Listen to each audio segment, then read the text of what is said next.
Pessoal, estamos aqui num painel rico agora que nós vamos começar com a nossa querida Patrícia Peck. Cadê? Está aqui isso, a nossa vinheta, mas...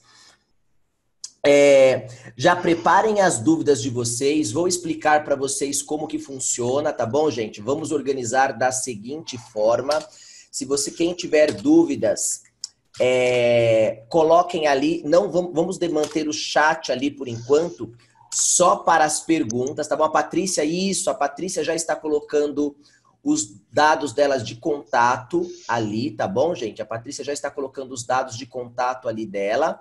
Podem entrar em contato com ela e ali no nosso painel, ali no nosso chat, vamos deixar agora só para perguntas, tá bom? Não coloquem nenhum comentário agora, vamos deixar só para perguntas e a cada 4 perguntas eu libero para mais, tá bom, gente?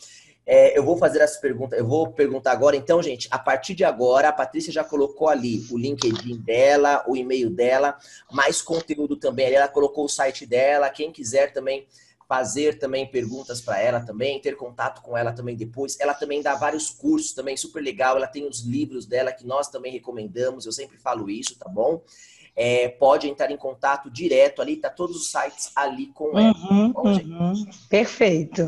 Pessoal, então, ó, apresentar para quem não conhece a Patrícia, mas eu acho difícil. A Patrícia, ela é doutora e advogada também, né? Como eu sempre falo, ela nem todo mundo que fez doutorado, que fez direito, bacharel em direito é doutor também. E o legal é que eu sempre faço questão de citar isso, ela é também doutora, especializada em direito digital e é aqui no Brasil uma das grandes nomes em direito digital aqui no Brasil, tá? Então, perguntas direcionadas sobre legislação, sobre tudo isso, com a Patrícia e perguntas técnicas sobre segurança da informação comigo, tá? Pessoal, quem tem a primeira pergunta, então vamos lá, quem tiver pergunta pode postar ali no link, tá bom? Pode postar ali no nosso chat, já podem começar a postar. O Francielcio já colocou a primeira pergunta, depois, quem mais? Pode colocar mais, gente, eu quero 4 perguntas, podem colocar 4 perguntas ali, o Francielcio colocou a primeira. Vamos já ler a pergunta do Francielcio, então. Patrícia, o Francielcio nos pergunta assim, olha lá. Bom dia, se o controlador e o processador trabalham na mesma empresa, é necessário ter um documento, um contrato formalizado entre ambos, Patrícia? O que você acha, Patrícia? Sim, a legislação determina, né, que cabe ao controlador sempre a gerar o documento formal com o operador para que possa fazer ali as regras específicas de proteção de dados pessoais, mas principalmente como o operador ele age, ele trata os dados pessoais em nome do controlador, esse em nome significa que você precisa delimitar que finalidades ele está autorizado a tratar dados. Então, quais são os tratamentos de dados que o operador realiza, com qual limite, para qual finalidade está aquele tratamento e a justificativa jurídica dessa relação, normalmente é uma justificativa baseada em cumprimento de contrato. Então, sim, mesmo estando na mesma empresa, isso tem acontecido muito com as multinacionais, né, quando elas têm operação global, quando alguém às vezes está até dentro da mesma empresa, mas em outro país, né, quando você tem uma operação aqui no Brasil reportando para outro país, essas posições de ser operador ou de ser controlador, a principal diferença é a questão sobre a capacidade de decisão do tratamento de dados pessoais. Então, o controlador é quem decide o tratamento de dados pessoais e o operador só pode tratar em nome do controlador no limite daquele tratamento que foi definido e nas finalidades para as quais foram definidas. Então, sim, mas não é só contrato. Se forem da mesma empresa, você pode ter isso esclarecido na política de gestão de dados pessoais, né? Com uma política corporativa, a empresa pode definir os papéis que já acontecem dentro da empresa, controlador, operador e DPO, que é o encarregado, já definir os fluxos, ou seja, como que vai ser essa relação. Então, o documento política também pode resolver juridicamente, mas é recomendável a relação documentada. Relações verbais não documentadas têm um risco da evidência. de você não ter a prova da evidência. E como o ônus da evidência é do controlador também, inclusive de que ele deixou claro para o operador quais eram os tratamentos e os limites de finalidades que podiam agir em seu nome, em nome do controlador. Então, isso é sempre uma blindagem, uma proteção para o próprio controlador. Tá ótimo, Patrícia. Francielcio, respondido então, hein? Ótimo. Obrigado, Patrícia. Próxima pergunta, Patrícia. Essa aqui agora é da Vanice. Olha só, eu gostaria de saber como ficam as empresas de consulta de dados, Patrícia, cadastrais, aquelas empresas que vendem, né, dados cadastrais, elas alegam que os dados são públicos na internet. E aí, Patrícia, isso é uma pergunta muito boa. O que você acha, Patrícia? Aquelas empresas que vendem dados, que pegam dados pessoais que já estão públicos na internet, elas vendem dados cadastrais. E aí, vai impactar elas ou não? Com certeza vai impactar. Tem sido o tipo de negócio que temos realizado o assessment para ajudar esse negócio a continuar viável, né? Agora, o que acontece com a legislação é que, quando o dado já está público, você não precisaria, para a captura inicial do dado, para você começar a ter o tratamento que é poder armazenar aquele dado, poder fazer algum tipo de análise daquele dado, esse tratamento inicial com o dado público, você não precisa ter o consentimento. No entanto, você precisa atender lá no artigo 6º, que a gente fala muito, né, dos princípios do artigo 6º, você tem o princípio da adequação, que está no inciso 2, que é compatibilizar o tratamento que vai ser realizado com a finalidade informada para o titular. Então, essa é uma grande questão, porque tem a ver com princípios macros, como o da transparência. Então, mesmo que eu não tenha que ter o consentimento para que aquela informação que eu peguei pública na internet integre uma base de dados, que eu vou fazer análises, que eu vou fazer enriquecimento, na hora que eu vou tratar o dado, aquele tratamento tem que estar compatível, né, adequado com a finalidade informada. Então, só para dar um exemplo, se eu retiro isso de uma mídia social, eu vou ter que olhar a política de privacidade daquela mídia social, quais são as finalidades que estão informadas lá para aqueles titulares na mídia social, e se lá está informada essa possibilidade de uso por terceiros. E aí, assim, eu consigo legitimar. Senão, o risco não está na captura, não está na análise, no tratamento, porque você poderia, inclusive, gerar analytics e resultados sem ter os identificadores que geram a associação direta ao titular, o qual o dado está relacionado. Mas, na hora em que você faz esse tratamento, a legitimidade está baseada em harmonizar com a finalidade informada. Então, assim, hoje, normalmente, você tem que fazer, sim, uma verificação da onde estão vindo esses dados públicos, nos lugares onde eles estavam, havia quais finalidades informadas, e aí para que eu vou tratar o dado. E aí, logicamente, esses buriôs de dados, alguns deles utilizam informações que são abertas para enriquecer um perfil que depois um cliente usuário vai usar para proteção do crédito. Sim. Então aí você vai fazendo o fluxo todo de legitimação. O dado era público, incorporou uma base de dados que eu não preciso de consentimento inicial.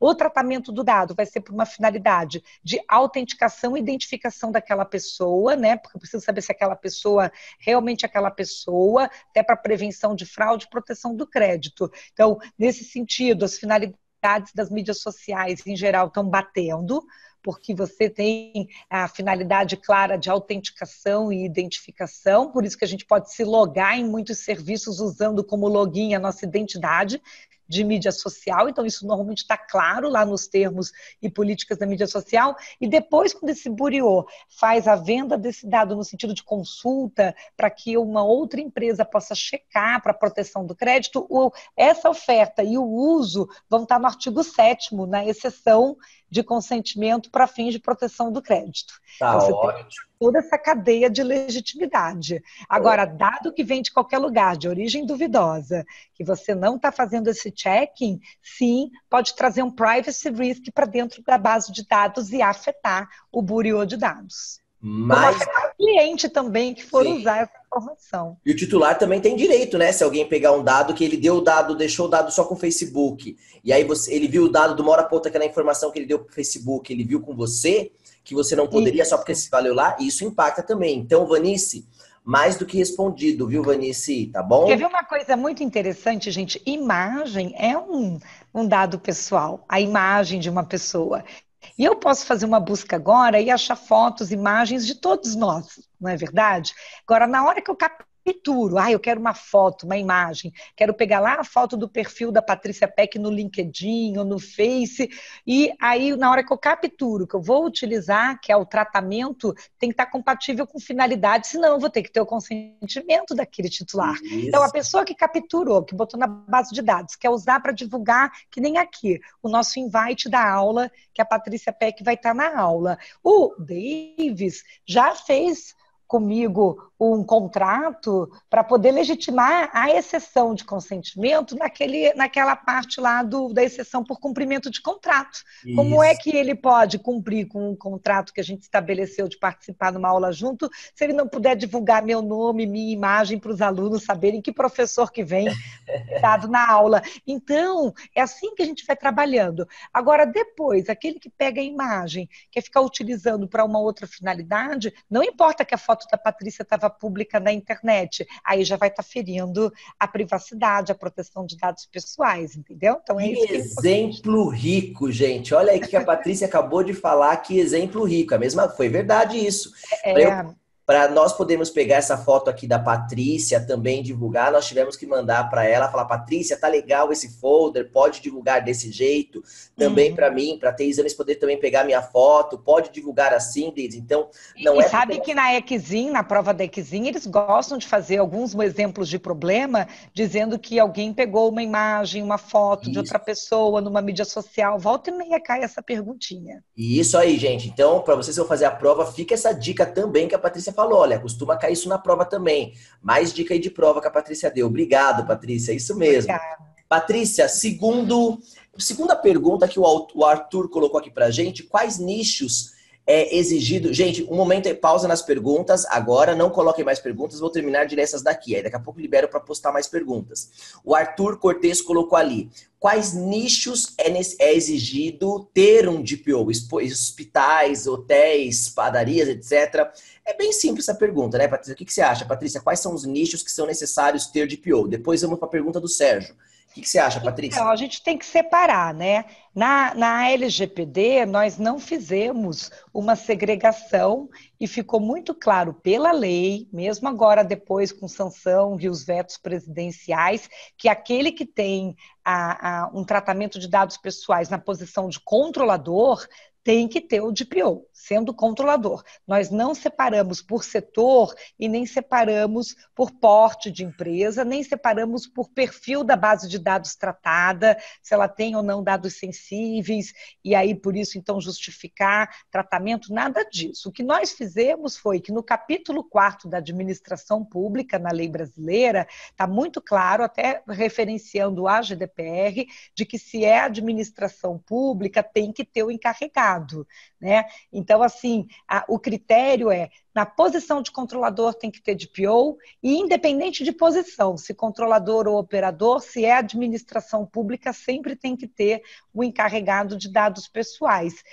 O que pode acontecer é que ficou uma prerrogativa para a autoridade de proteção de dados pessoais, depois definir, né, se vão haver ajustes nessa questão dos requisitos para ter o DPO. Então, nós temos aí uma matéria que a gente vai ter que ficar de olho, né, até para quem está nesse mercado para ser o DPO, porque provavelmente pode haver alguns setores, alguns segmentos, tipo um setor mais de startup, um setor assim de pequenas empresas, né, que você possa definir ali como o comércio de pequeno varejo, que pelo artigo 50 possa apresentar um código de conduta para a autoridade e solicitar a eles, de repente, que deixe claro melhor se aquele setor, com aquela dimensão, com aquele tipo de tratamento, não precise ter o DPO. Mas de arrancada, de largada, pela nossa lei, está na posição de controlador, tem que ter, é administração pública, tem que ter. Aí há aqueles que dizem assim, e o que está operando só os dados pessoais, né? Normalmente quem faz operação de dados pessoais tem algum tipo de funcionário. para Sim. poder trabalhar. E aí ele acaba tendo que ter um DPO, porque para estruturar a empresa ele tem que ter algum funcionário, algum sócio de empresa, então ele tem dados pessoais que não são de consumidor, são outros tipos de titulares, e nessa posição de empregador, ele é controlador. Ele é controlador do dado pessoal. Então, quando você vai olhar, quase todo mundo, de alguma forma, está sempre na função De de controlador. controlador.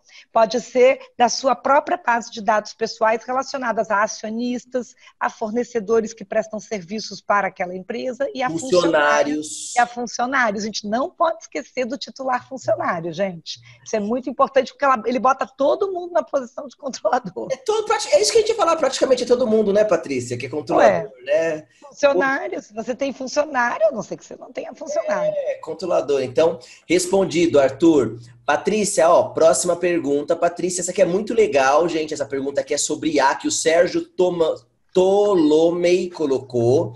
Porque, olha só, Patrícia, um algoritmo de IA não teria que estar em compliance com a LGPD para ter acesso à base de dados, com garantias de segurança de dados confiáveis e ser transparente e auditável nesse sentido? Isso aqui é uma pergunta muito legal que o Sérgio colocou, pessoal, porque é uma boa pergunta, bem pertinente agora, porque a Patrícia também fez o doutorado dela na área de IA, né, Patrícia? Inteligência Exatamente. artificial, não é? Minha tese de doutorado é em inteligência artificial. Pesquisei na Alemanha, no Max Planck de Hamburgo e Munique, e na Columbia University nos Estados Unidos, e eu defendia no passado, já está tudo resolvido, né? Ótimo. Mas a pergunta é muito boa pelo seguinte: quando a gente estuda modelagem para algoritmos inteligentes, inteligência artificial e os vários métodos que você tem para você poder trabalhar uma base de dados que vai ser utilizada para gerar exemplos e feedbacks para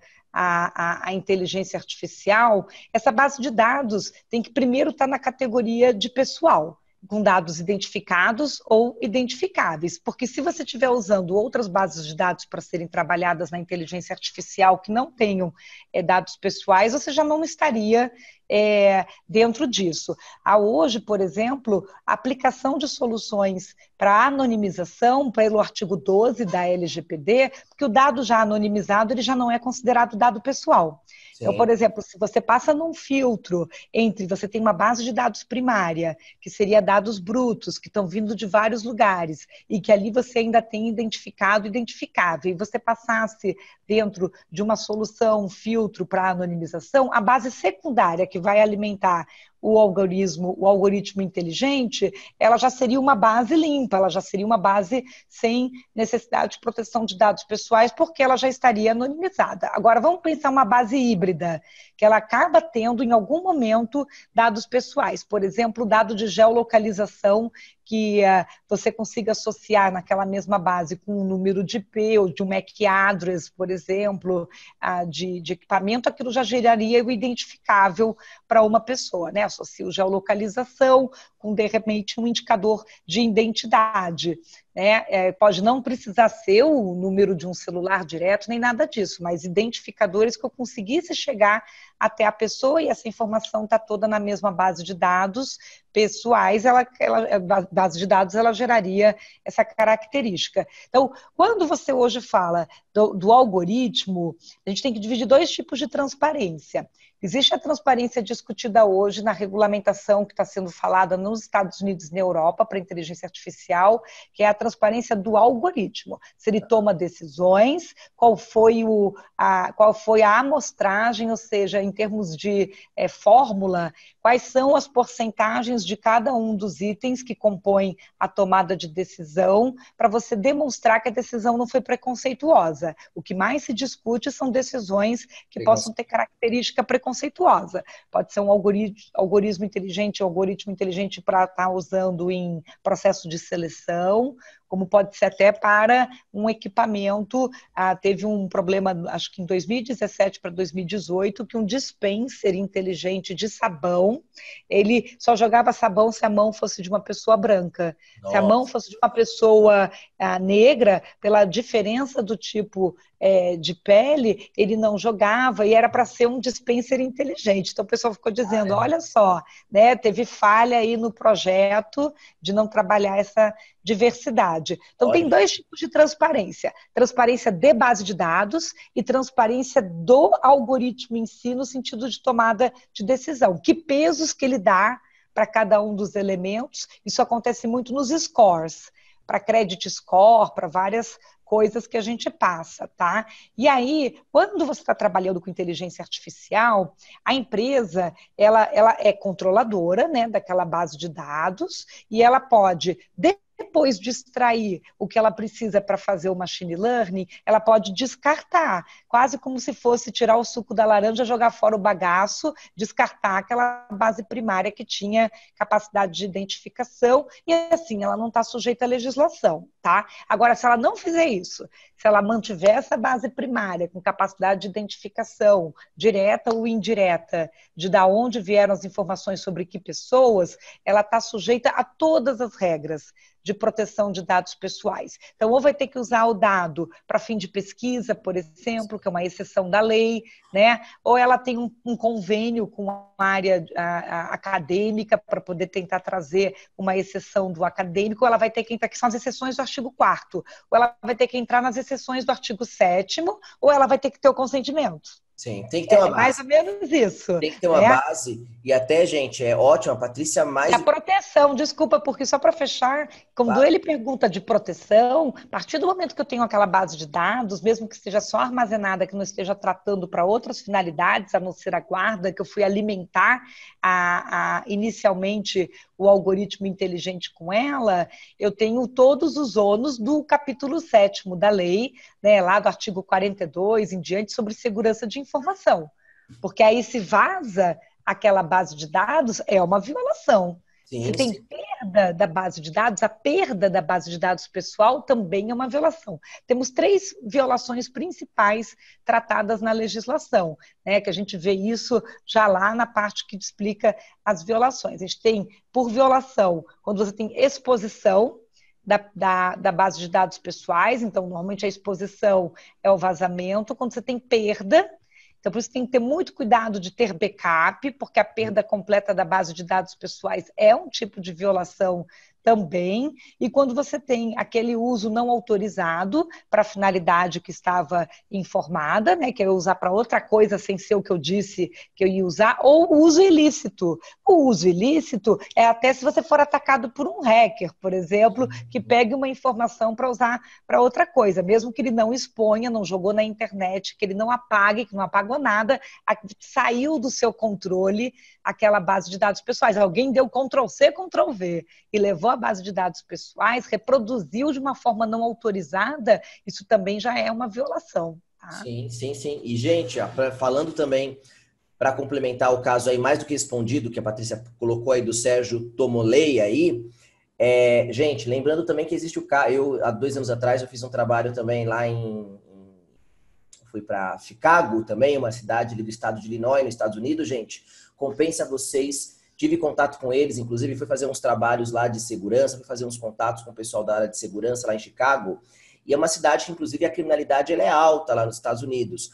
A polícia de Chicago, falando de IA, falando de banco de dados pessoais, gente, a polícia de Chicago, eles colocaram na câmera, eles têm um sistema pioneiro também deles que identifica, transitando na rua, possíveis criminosos, tá bom? Só que eles identificam possíveis criminosos, Patrícia, isso foi levantada a questão, Patrícia, de será que estava sendo uma IA preconceituosa ou não? Porque eles pegavam, com base no banco de dados de fotos de criminosos americanos que eles têm, enxergavam também traços do rosto, um pouco de formas físicas do rosto, pigmentação, tamanho do nariz, etc e tal, e poderiam chegar e alarmar, por exemplo, naquela rua, naquele exato momento está passando uma pessoa que talvez tenha traços de criminoso. e indicava para a polícia parar lá. Isso foi questionável, viu, gente? A polícia de Chicago ainda mantém... Por causa da questão do preconceito, Isso. justamente. Usar um algoritmo inteligente que junta reconhecimento facial e a decisão que ele está tomando para Isso. segregar e dizer, olha aquele ali que ali tem risco, né, que é um suspeito, para que não seja algo preconceituoso, exatamente. Verdade. E aí você pode exigir a transparência do algoritmo. Esse assunto, gente, compensa pesquisar muito. O efeito da IA com inteligência, com a LGPD, GDPR, etc. Ótimo. Mais que respondido, Sérgio. Tá aí dois argumentos aí para você. Agora, Patrícia, o Juliano Caldas coloca assim, ele trabalha numa empresa de educação que é do MEC, tá bom? Que é de acordo com as regras do MEC, e tem que armazenar os dados por 100 anos, dados de alunos. E aí, se um aluno solicitar a exclusão desses dados, mas o MEC pede que ele mantenha. E aí, Patrícia, como que fica então? Está lá naquela exceção do artigo 7º, justamente, né? Você tem que poder recepcionar o pedido do titular para atender no artigo 18. Então, quando um titular faz uma solicitação, está lá no 18 e no 19, você tem que ter um canal que recebe isso, gerar um protocolo para poder dar uma resposta para esse titular. E aí o que você vai responder, né? Que você está fazendo o atendimento do pedido de apagamento e que a base de dados vai permanecer apenas até cumprir as hipóteses das exceções do artigo 7º, entre elas, cumprimento de obrigação legal, né, que seria essa exigência do MEC com relação a essa empresa terceira ou instituição de ensino que está prestando isso, né? Então, você está atendendo o pedido de apagamento. Por que você está atendendo? Porque você não vai poder tratar para outras finalidades. Você só vai poder continuar guardando essa base de dados por causa do atendimento de obrigação legal. Então, quando vem expressamente um pedido de apagamento, isso faz com que a base de dados, do ponto de vista de gestão e governança de base de dados, tenha que ir para uma quarentena, em que ela só está agora guardada, na exceção do artigo 7º, para cumprimento de obrigação legal. Para a gente separar, segregar, para não correr o risco de depois usar aquela informação para mandar um oi, né? Para aquele jovem, aquele aluno, aquela pessoa e etc. E aí aquela pessoa tem o registro que pediu o apagamento e vai dizer, olha aqui que você está usando agora para outra coisa que tinha que ter o meu consentimento, e isso pode conferir a esse titular um direito até de ir ao judiciário pedir uma indenização e um dano moral. A gente não pode pensar que a lei é só pensar nas multas lá do artigo 52 e da autoridade nacional. A legislação trouxe lá no artigo 18 que o titular pode peticionar para a autoridade, mas também pode peticionar para os órgãos de defesa do consumidor. Então, a gente tem que estar muito atento, porque a gente vai ter que ter uma solução que gera um registro do pedido, gera um protocolo, começa a contar uma linha de tempo, segrega aquela base para ela ficar já só nas exceções. E Patrícia, até aproveitando essa pergunta, a próxima pergunta, que é a pergunta do Lucas Bonagamba, ele fala uma coisa assim, ó. Olha, seguindo já nessa parte de armazenar os dados, a empresa tem muitos dados cadastrais de funcionários e ex-funcionários. Como devo avisar, com a LGPD, devo avisar isso aos funcionários e solicitar a assinatura de um termo de autorização para manter os dados? Então, será que ele precisa também avisar o titular que tem que manter os dados de ex-funcionários? Vamos separar, gente. Tem dois conceitos aqui na aula que são super importantes, e isso também separa na hora de cair em prova de certificação. Ótimo. Quando eu estou cumprindo o princípio da transparência, eu tenho que deixar claro que eu capturo, que eu trato os dados pessoais para quais finalidades. Então, as empresas estão fazendo agora a redação de política, para que a política deixe isso claro, e a política é uma forma de eu informar a todos isso, mesmo o legado, mesmo quem já tem contrato assinado, também estão atualizando cláusula de contrato de trabalho, porque aí o novo funcionário já vai ter cláusulas específicas sobre proteção de dados pessoais. De que a empresa faz o tratamento de dados pessoais para cumprimento de obrigações legais, para cumprimento de contrato, né, que são aquelas hipóteses todas que a autoriza, mas pode ser que a empresa empresa também queira tratar para outras coisas. Às vezes a empresa faz eventos, faz uma matéria em revista, quer poder usar foto de funcionário naquela parte que diz acervo histórico, que é a parte de, normalmente, instituto e museu, que são criados a partir de uma empresa para dizer, olha aqui, sempre foi meu primeiro funcionário, né, que abriu a porta da empresa. Então, você descreve essas finalidades ali, você descreve na política. No novo contrato já vai ficar mais claro, diretamente enclausulado, e para os que já estão na empresa é a política. Só que eu não preciso de consentimento, que é a concordância do funcionário, para eu tratar dados pessoais para cumprir contrato de trabalho, para cumprir com obrigação legal. Consentimento, gente, é uma das hipóteses que viabiliza o tratamento de dados pessoais. Isso está no artigo 7º, e no artigo 10, e no artigo 11, no 9 também, né, que está falando de consentimento, mas lá no próprio artigo 11 também descreve as exceções, que eu não preciso ter consentimento daquele titular. Imagina uma empresa, como é que ela faria a gestão de um funcionário que diz eu deixo e outro que diz que não deixo? Não teria como, né? Porque a empresa precisa ter uma governança única. Então, se você vem trabalhar na empresa, a regra é uma só, a regra é igual e é para todos os funcionários, e isso está dentro do artigo 7º. É uma outra base legal, né, Patrícia? Ele pode Isso, manter lá porque já existe o cumprimento legal de uma outra lei, não é verdade? É uma das bases legais também. E aí você vai manter para atender, às vezes, obrigações trabalhistas, depois obrigações previdenciárias devido à aposentadoria daquele funcionário. Mesmo que ele já tenha sido desligado, você pode manter aquela base de dados para fins históricos, né? Que é a guarda da informação da história da empresa. O que não pode sempre é eu estar tratando uma base de dados por causa dessas finalidades que estão na exceção da lei e querer usar para outra finalidade. É aí que existe o problema jurídico, porque aí eu vou estar violando por usar para uma finalidade não autorizada, né? Ou seja, uma finalidade distinta daquela que estava a minha legitimidade. Tá bom, tá ótimo, Patrícia. Respondido então aí, hein, Lucas? Lucas Bonagamba. Gente, agora para o Gustavo. Vamos chegar já nessa segunda parte aqui do nosso painel. O Gustavo Castanheira. Patrícia, o Gustavo pergunta assim: bom dia, Patrícia. Procede que o termo que devemos usar agora é coleta e não mais captura? Você sabe disso, Patrícia? Se alguma coisa... Não. Talvez o que está acontecendo, gente, de novo, a legislação exige o quê? Um trabalho agora educativo, orientativo. Então, tem palavras que são melhores ou piores para aquilo que você quer deixar claro. Quando você fala que eu coletei uma informação ou eu capturei, do ponto de vista semântico, você não vai ter diferença. Mas quando você está explicando isso para um titular, quando você escreve isso numa política de privacidade, escreve isso num contrato, a coleta dá a impressão de que é sempre uma coisa que a pessoa está ciente que está acontecendo.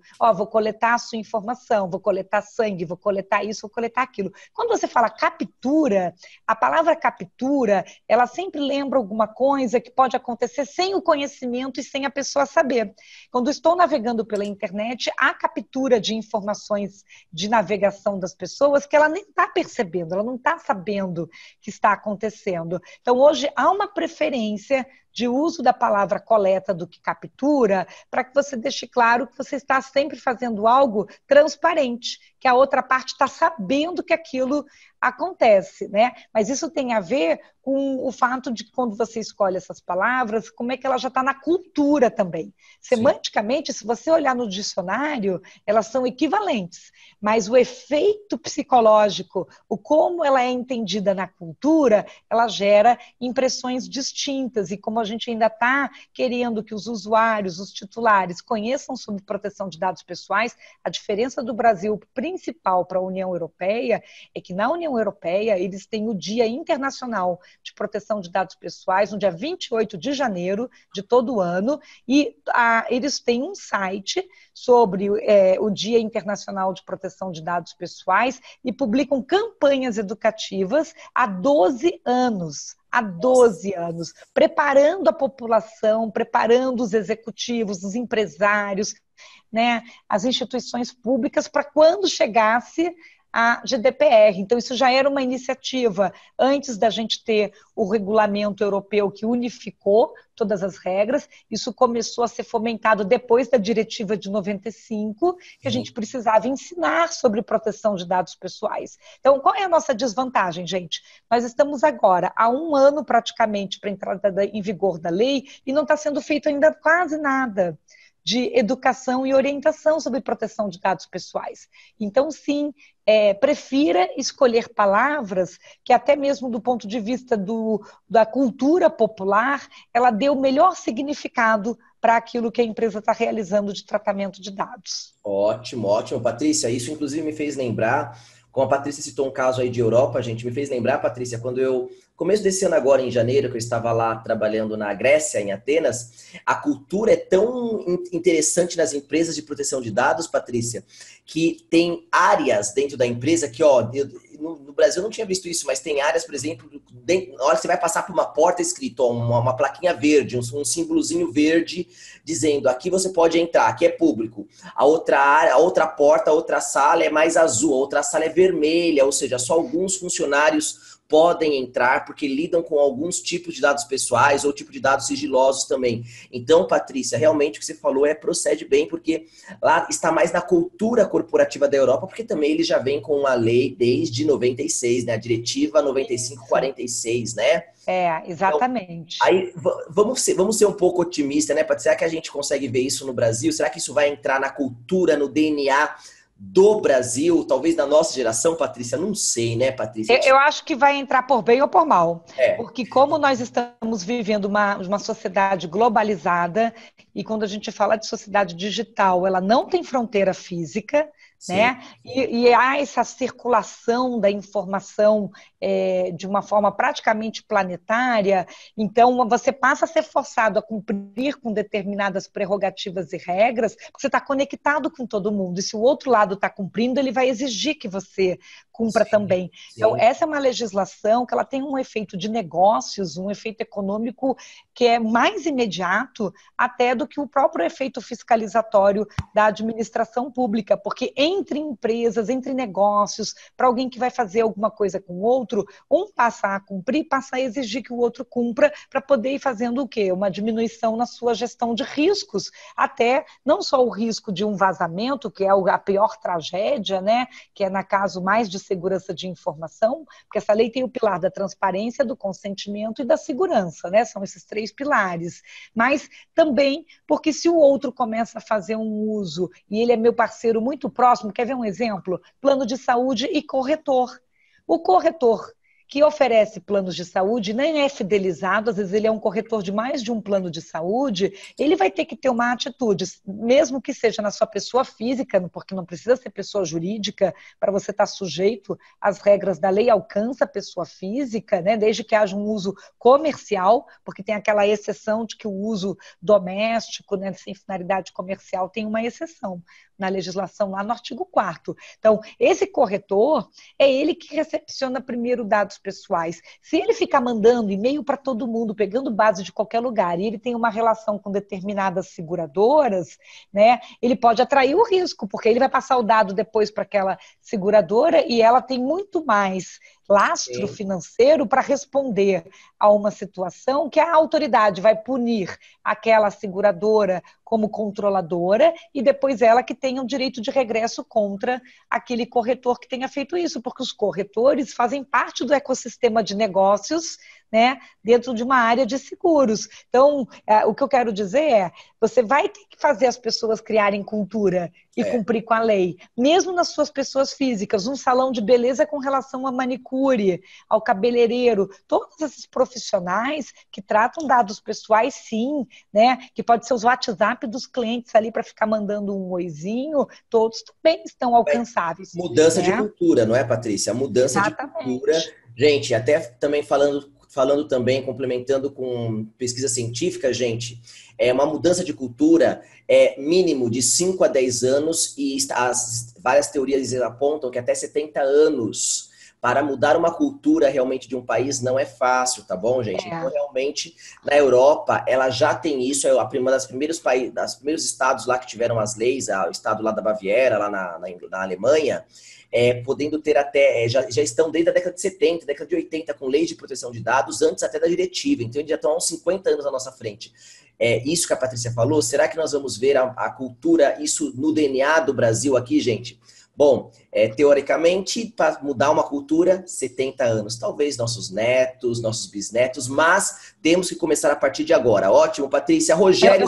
Eu queria aproveitar, Davis, antes da próxima pergunta, como a gente já respondeu essa, só porque, como que é uma aula e a gente está olhando a lei, Claro. o artigo aquele que faz a relação entre controlador e operador e que diz que o controlador tem que passar as regras, as instruções para o operador, é lá no artigo 39. 39. Então, no 39, tá? E quando você fala passar essas instruções, eu já fiz prova de proteção de dados pessoais, que caiu numa das perguntas sobre isso, e a resposta correta era qual é o tipo de ferramenta para atender essa exigência do artigo 39, da relação do controlador, e a resposta certa era contrato. Ótima Então, só dica! para a gente poder olhar isso daí, né? Então, ótima dica. No Então, gabarito, essa era a resposta.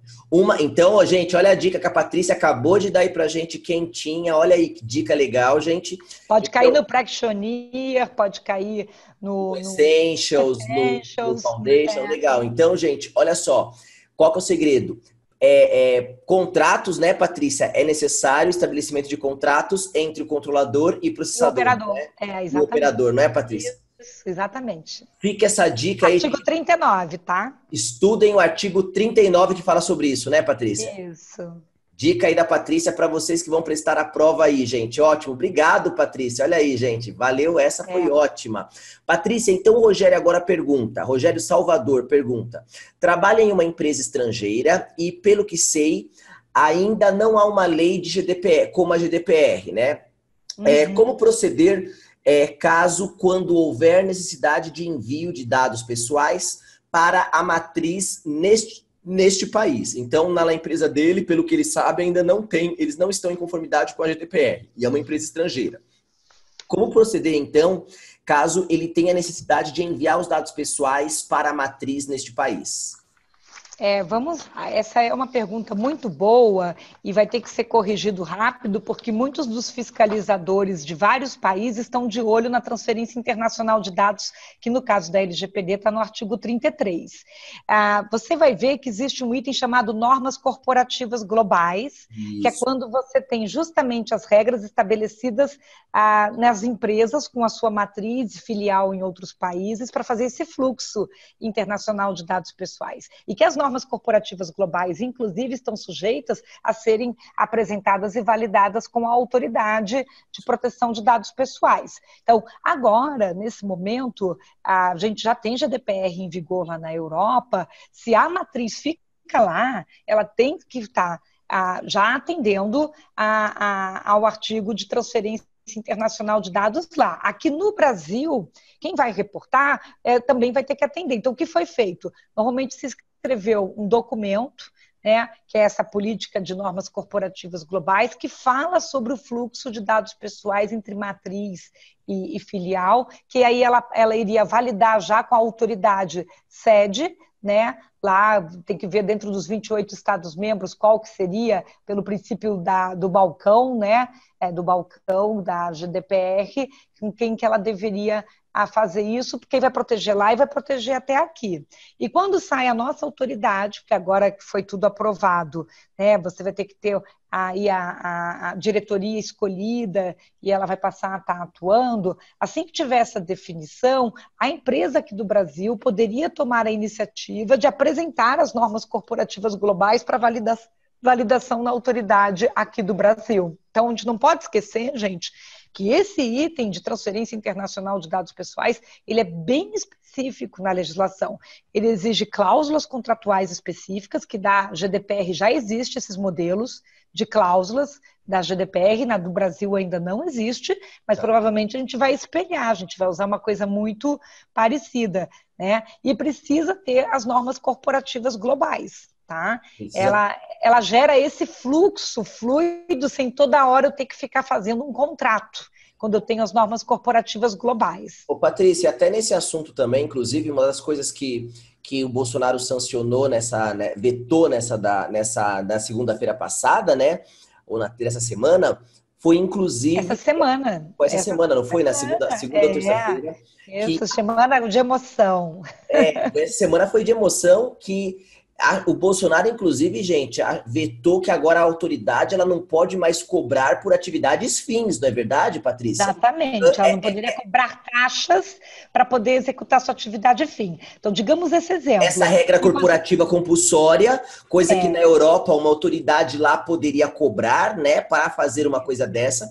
Aqui no Brasil, o nosso executivo vetou vetou, isso, não foi, Patrícia? vetou. Ou seja, deixou a autoridade com menos possibilidade de arrecadação de recursos sem ser a multa. Eu acho ruim isso, sinceramente, porque se a autoridade vai precisar gerar budget, orçamento, uma das possibilidades eram essas prestações de serviço, que ela poderia ter taxas, porque é uma forma de você viabilizar a autoridade. Mas por que o presidente vetou? Por entender que isso geraria um custo à sociedade, que de repente uma empresa pequena ou um titular pessoa física, alguém que quisesse ficar solicitando algo para a autoridade, tivesse que ter recurso financeiro para pagar. Então, isso poderia concentrar a prestação de serviços da autoridade só para empresas grandes, só para empresas que tivessem a capacidade de pagar pelas taxas. Então, devido ao momento econômico do país, sabendo que é uma legislação que vai exigir investimento financeiro, você vai ter muitas dúvidas. E as dúvidas vão precisar ter respostas da autoridade. Se ela ficasse cobrando para dar respostas, para atender, né, os controladores desesperados para saber se aquilo que ele está fazendo está dentro da lei ou não está, por receio de ser multado, nós iríamos gerar um funil, assim, poderia gerar uma restrição de acesso à autoridade. Então, como no Brasil tem o princípio de que você tem que facilitar o acesso à justiça, facilitar o acesso aos órgãos públicos, tudo tem que ser facilitado para o cidadão, essa cobrança de taxa ficou parecendo que geraria uma restrição, por isso o veto. Só que do outro lado, a autoridade vai vir em cima de arrecadar com as multas. Como você acha, Patrícia? Inclusive, gente, aproveitando aqui da Patrícia, Patrícia, o que você acha?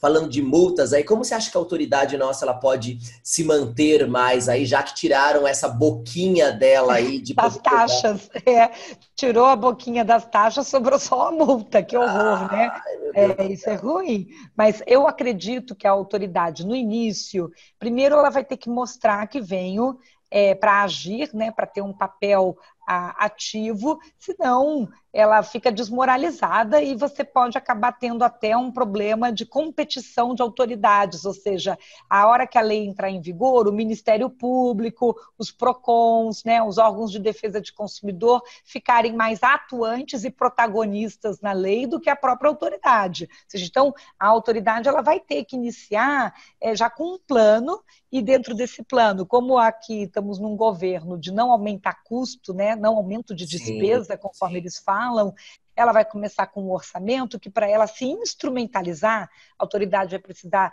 de equipe, né, de recursos, ela começa se instrumentalizando, às vezes, com pessoas emprestadas de outros órgãos, porque isso foi Sim. previsto, mas eu acredito que o plano vai ser, como a autoridade, a diretoria tem um mandato de 4 anos, e nos primeiros 2 anos eles têm uma lista de quem é que eu vou atrás, tá? E eu acredito que essa lista vai ser pelo menos 10 a 20 setores da economia que mais tratam dados pessoais e que têm requisitos de segurança, até porque regulamentações próprias daquele setor. Quais Então, são eles? a instituição financeira, o hospital, a área de seguros, todos são setores bem regulados. A telecomunicações, que é essas empresas de telefonia celular, né, com toda certeza. Você tem a parte de cartão de crédito financeira, né, que também temos aí com exigências. A área de educação, porque na parte de educacional trata muitos dados pessoais, inclusive de menores de 13 anos, né, que está lá no artigo 14, e tem requisito de segurança na área educacional, né, o próprio varejo, aí você pode pensar aquele varejo já associado a um outro setor que tem que tratar dados pessoais com mais segurança, né? Então, por exemplo, o varejo de farmácia é um exemplo, um varejo de alimentos, é um outro exemplo, né? Tem varejos assim que você já sabe que eles estão envolvidos num ecossistema que gera isso. A área de transporte, transporte aéreo, transporte automobilístico, por isso empresas que são veículos, concessionária, fabricante de veículo, concessionária, né? Então, na parte de transporte, que nem companhia aérea, por isso que a British foi multada de uma forma bem elevada, né? Agora, a parte de turismo, eu daria um especial destaque para hotelaria. Hotelaria? Hotelaria, porque o hotel já tem que ter segurança por natureza, trata muitos dados pessoais, né? E pode capturar dados pessoais até de dentro do quarto. Estou fazendo projetos hoje em dia de smart room para smart hotel, quer dizer, a gente está indo para uma inteligência aí muito maior. Está pensando em Você chegue nisso? no quarto, o quarto já conhece você, já bota o ar-condicionado na sua temperatura e tudo, quer dizer, essas visões da sociedade smart, né? Cidades inteligentes, tudo fica smart, a geladeira, tá? Então, você tem 10 a 20 setores de economia e você pega top 10, os top 10 líderes de empresas líderes daquilo ali, você já tem uma lista de 200, só para financiar a autoridade, né? Então, esses 200 têm que estar na lista e ser os primeiros. A área de tecnologia, com toda certeza, as empresas que exploram hoje mais o marketing digital e as mídias sociais, esses grandes internacionais, já vão estar nessa listinha aqui da autoridade brasileira. Facebook, Google, uma Microsoft, tá difícil de não estar na lista, né, gente? Os top 10. Não é os top 10 dos 20 setores que mais tratam dados pessoais e chegam a dados pessoais sensíveis, porque pensa bem, você acha que a autoridade vai ter recurso para ir atrás de alguém menor sem ter ido atrás desses antes? É verdade, é verdade. Primeiro bate nessa portinha, né? Então acho que eles vão estar bem ocupados com essa lista dos 200 top aí para serem verificados. Pessoal, nos outros painéis, quando a Patrícia falou justamente disso, eu achei muito interessante. Peguem essa dica que ela falou, viu, gente? Pensar, talvez, aí os primeiros top 10 e uma parceria também com o Ministério Público, viu? Talvez o Ministério Público já saiba quem são alguns top 10. Já sabe, talvez, né, Patrícia? Já sabe. Tá tudo oriçado, porque, gente, no ano que vem, no mesmo ano que entra em vigor a LGPD, nós fazemos 30 anos de Código de Defesa do Consumidor. Então, nós vamos começar a ter as comemorações do CDC a partir do dia 15 de março de 2020. Então, do dia 15 de março ao dia 15 de agosto, né? Nós vamos ter uma janela ali praticamente de uns 4 meses quase, em que só vai falar disso. Aí vai falar na imprensa, aí as autoridades vão estar em cima porque quer mostrar serviço, né? Autuar, Ministério Público. Os consumidores vendo tudo isso vão começar a ficar pensando, né? Eu acho que eu também estou achando interessante ganhar um dinheirinho, um cheque, tá? Aquela empresa lá de telemarketing que não para de me ligar e eu não sei por que estão me ligando. O setor telemarketing está na lista. Sim. O setor telemarketing. Então, os 10 mais de saque de telemarketing, com certeza, também vão estar sob o radar. E aí, como é que uma autoridade decide quem eu visito primeiro? Ela pode esperar virem as denúncias. Então, conforme vem as denúncias no canal da autoridade, eu tenho a minha listinha de 200. Chega a denuncinha daqui da listinha, vamos lá. Né? Chegou esse aqui, vamos lá. Porque a autoridade não tem obrigação de investigar todas as denúncias. Isso também já caiu na prova. Tá? Olha como que é então, Patrícia. A autoridade não tem obrigação de investigar todas as denúncias. Ele tem um dever de investigar, mas não é que tem que ser todas. Então, se você vê na resposta da prova que diz tem que investigar todas as denúncias, a palavrinha todas é que está errada na frase. Tem que investigar as denúncias. Então, a gente tem que ficar bem ligado na prova, porque tem às vezes uma palavrinha que não combina e que mostra que aquela resposta é errada. Olha a dica então, hein, gente? Se na prova tiver a palavrinha todas, fiquem espertas com isso, dica da Patrícia. Porque senão a gente vai seco, né? A prova tem tempo, você vai ali direto tentando olhar, e quando diz, a autoridade tem o dever de fiscalizar e investigar denúncias, a gente lembra isso da lei. sabe que ela tem Sim, esse sim. dever, mas botou a palavra todas, aquela frase já está errada, deve ser outra que é a mais correta. Ótimo. E Patrícia, como que é aquilo que você sempre fala, Patrícia, antes de irmos para a última pergunta, a pergunta da Milena, Patrícia, como que é aquilo que você sempre A fala? Diamar falou ali, graças a Deus que o telemarketing está na lista. É, ela colocou ali, né, a Diamar colocando ali, graças a Deus, né, Patrícia, que a gente não vai mais receber aquela ligação de manhãzinha, né? Puxa vida, é verdade, né, Diamar?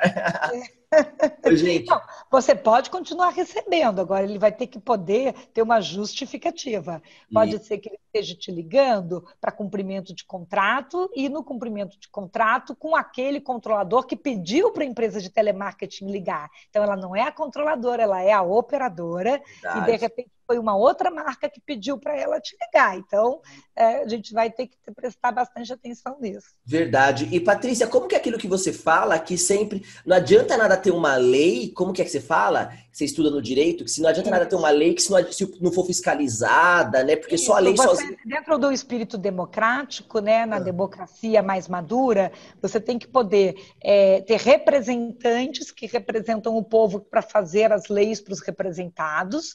Depois você tem que ter as leis que sejam resultado da vontade do povo, né? Ou seja, se eu escolhi um representante e ele está fazendo uma lei para refletir aqueles que o escolheram, então se entende que o resultado de fazer a lei está atendendo ao princípio democrático para você poder ter uma sociedade civil mais organizada, madura, com regras claras e tá. Aí então ter o representante, que é a eleição livre, né, que é o princípio da democracia, ter a lei, que é deixar essas regras claras representando a vontade dos representados, que são os cidadãos. Aí você tem que educar sobre a lei, para que as pessoas saibam que a lei existe, porque tem gente, às vezes, que pode ser punido que não estava nem sabendo. Então, é Sim. muito ruim você fazer lei e não ensinar sobre a lei. Então, tem que Ah, ter um processo educativo de dizer isso está na lei, respeite a Constituição, respeite o Código de Defesa do Consumidor, respeite a lei de proteção de dados pessoais, ou seja, educar sobre a lei, e aí fiscalizar sobre a lei. E aí, no fiscalizar sobre a lei, o último ponto do ciclo é punir aqueles que não estejam seguindo. Aí você tem uma democracia madura quando você faz todos os estágios. Às vezes, no Brasil, a única coisa que a gente faz é o 1 e o 2. A gente tem os representantes eleitos, somos uma democracia, e a gente faz lei. Aí, às vezes, depois a gente não educa sobre a lei, não fiscaliza sobre a lei e não pune sobre verdade, a lei. Então, verdade. É o que eu a gente é uma democracia não madura, uma democracia imatura. Verdade. Eu vejo isso, Patrícia, na lei de resíduos sólidos, né? Uma das áreas que eu fiz meu doutorado também na área de Green IT. Tem a Política Nacional de Resíduos Sólidos, mas ainda continua tendo gente descartando equipamentos eletroeletrônicos no rio, em qualquer lugar aí, e não tem a Isso. fiscalização tanto da lei, né? Exato, É exato, não verdade. adianta, só vai ser maduro para beneficiar a sociedade como um todo e, inclusive, justificar a escolha da própria democracia se você fechar o ciclo completo. Aí o que acontece? A gente começa a ter movimentos mais extremistas, porque você começa a ter uma sociedade que você está vivendo que não está conseguindo fechar o ciclo completo. Tá bom, isso. Gente, ó, ainda dá tempo de fazermos só mais dois ping-pongs aqui com a Patrícia. Tá, Patrícia, agora a gente pode fazer bem rapidinho, ó. tá. Em São Paulo, com a nota. O Robson pergunta assim, e depois também vou chegar na pergunta da Milena para finalizar. Olha só, o Robson pergunta assim: em São Paulo, com a nota fiscal paulista, é no solicitado CPF. Aquela clássica pergunta, hein, Patrícia? CPF na nota, você quer ou não? Acho isso invasivo. Temos que falar, pessoas podem ouvir, etc. Vejo que algumas empresas já solicitam digitar no aparelho, que é bem melhor. Isso já é uma pequena mudança. Tem uma lei para que todas as empresas adotem isso, ou seja, ao invés de você falar, verbalizar, eu acho que isso é mais algo tecnológico, né, Patrícia? Você falar o CPF. E aquela pergunta também, nós vimos casos aqui, Patrícia, já sobre isso, sobre o que o Robson colocou.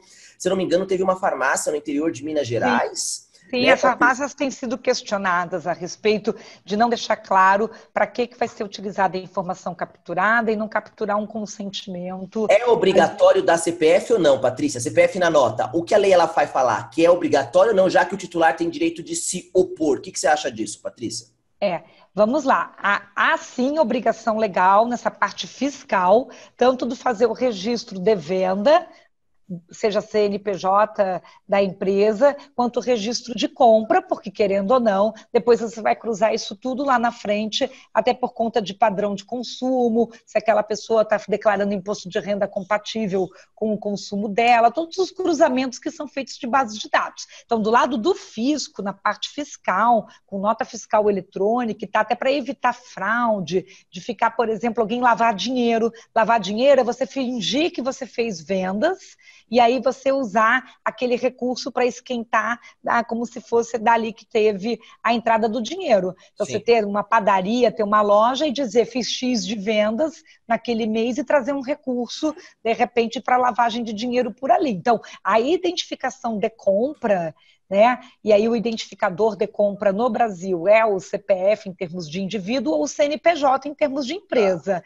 Esse tipo de coisa em nota fiscal é para evitar, até é para combater, inclusive, lavagem de dinheiro, não pagamento de imposto. Isso continua, é base legal. Isso continua. Agora, como nós temos uma lei que diz que você tem que estar aumentando o grau de proteção, de segurança de informação dos dados pessoais, logicamente, aquele que apresentar, que demonstrar para uma autoridade que aplica a melhor prática de digitação do CPF ao invés de falar o CPF, ele está melhor do ponto de vista de melhor prática. Mas isso está na categoria, gente, melhores práticas. Você demonstrar melhores práticas relacionadas à proteção de dados pessoais. Por que não é um requisito, não é uma lei ainda que obriga? Porque tem um custo. Tem muitas empresas que não necessariamente usam um sistema na loja, né? Então, ele vai fazer um registro anotando ali um cadastro e que não necessariamente você consegue dar aquele momento que o próprio cliente vai fazer digitação, porque isso é alinhado com o sistema de vendas, de frente de loja, ERP, e o Brasil é um país de pequenas empresas e com economia informal. Então, talvez a gente vai ter que fazer uma grande transformação no Brasil para alcançar esse ponto. Mas quem já estiver aplicando a solicitação, porque você pode pedir o CPF para nota fiscal e você pode em seguida dizer, e você autoriza também consentimento para fins de relacionamento, para integrar a base de dados de descontos e tá? Imagina dizer, ok. A empresa vai ter o quê? A evidência. Sim. Lembra que essa legislação é uma legislação de evidência. É mais fácil você ter a evidência de que o próprio cliente que digitou, então ele estava ciente do que estava acontecendo dessa forma eletrônica, que é uma evidência de log, é uma evidência digital, do que o verbal. O verbal sempre aumenta o risco para a empresa. Ótimo, Patrícia. Mas a gestão de risco é melhor prática, não é requisito. Tá? Ótimo. A empresa que tem, então, essa tecnologia que o Robson falou, ótimo. Isso é um diferencial, está mais em conformidade aí, está mais... E quem vai oferecer isso é aquela história de fazer limão a limonada. A empresa hoje que vende esse tipo de solução pode dizer, a minha solução atende a requisitos de comprovação de melhores práticas de segurança, de proteção de dados pessoais. Então, estou atendendo o artigo 6º, atendendo lá o artigo 39, o 42, 48, 52, quer dizer, então quem está vendendo pode dizer, use essa minha tecnologia, porque aí, se alguém bater na sua porta, você já tem as evidências. Ótimo. Patrícia, para finalizarmos, eu deixei a pergunta da Milena aqui por último, que na verdade é uma pergunta geral, é até uma recomendação, olha só, para aquelas empresas, eu vou parafrasear a pergunta da Milena, ela fala da indústria aérea, companhia aérea, mas tem várias companhias também que também estão perdidas. Ela fala o seguinte, então, para aquelas áreas, Patrícia, que estão perdidas, não sabe por onde começar a implementação da lei. Que recomendação que a gente dá, Patrícia? Eu sempre falo assim, gente, no meu caso, eu sempre falo, como eu da área de segurança, como DPO da área de segurança, sempre comece com avaliando processos, implementando prática de segurança, e nós temos a ISO 27001 para isso, para depois implementar a GDPR, senão você acaba protegendo o caos. Lembra dessa palavra, Patrícia, desse termo. Tomar cuidado para não proteger o caos. Isso. Quando você já se preocupa com o LGPD e a sua casa não está arrumada, você acaba fazendo uma proteção do caos. Então, Patrícia, que dica que você dá para aquelas empresas que estão perdidas, não sabem por onde começar e elas têm que se adequar, têm que pensar na conformidade com a LGPD? Patrícia, que dica que você dá?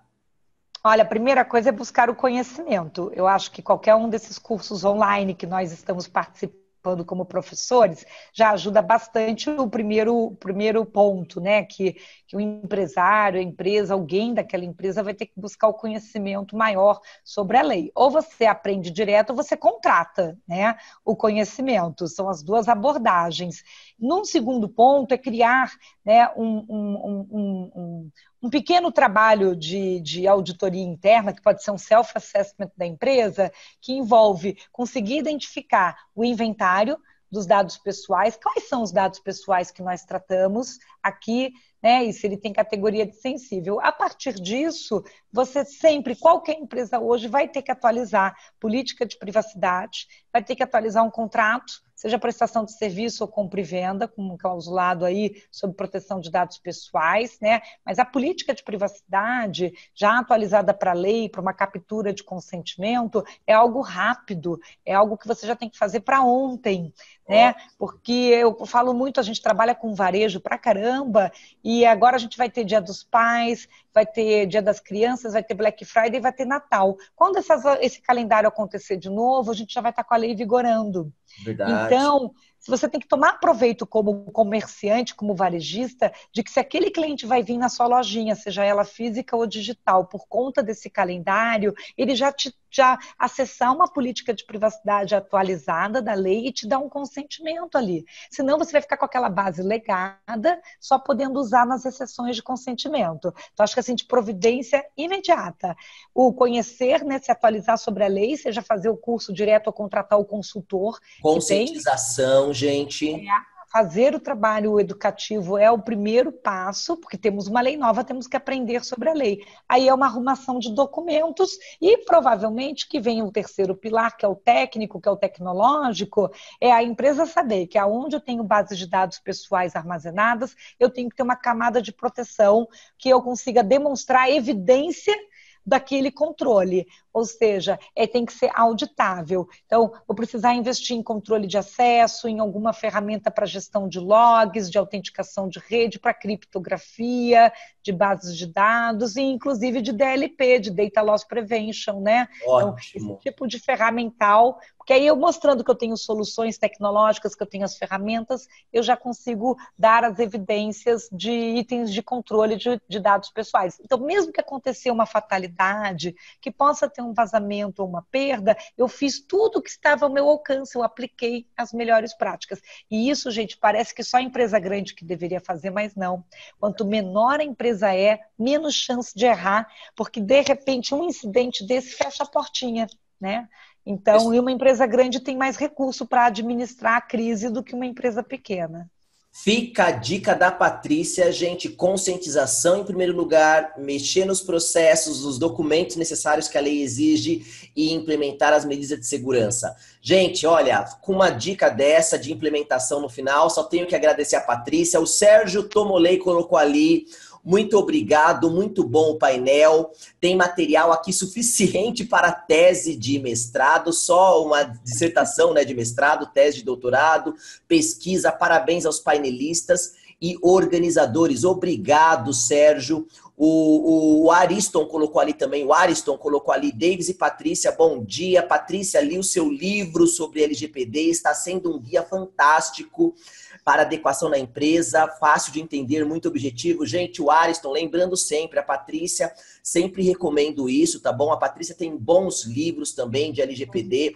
Tá lá no site, não tá, Patrícia? Tá sim, tá tudo lá lá. No site. Gente, recomendamos os livros da Patrícia, recomendamos também, ela aplica vários cursos também aí, voltado para a área jurídica também. Sempre é bom você ouvir um profissional de segurança para a LGPD e também um bom advogado, também especialista em LGPD. Gente, pessoal, eu e a Patrícia, nós estamos formando muitos DPOs aqui no Brasil também. Parabéns. É uma alegria, né? A gente poder ajudar nesse processo aí, que eu acho que no final vai sair todo mundo ganhando e o Brasil vai gerar uma imagem melhor do Brasil depois disso tudo. Eu acho que essa é a nossa, talvez, missão de vida, né, Patrícia? Um pouquinho da nossa vida que a gente pode deixar para crescer esse país, formar, nunca esconder o conhecimento, mas sim...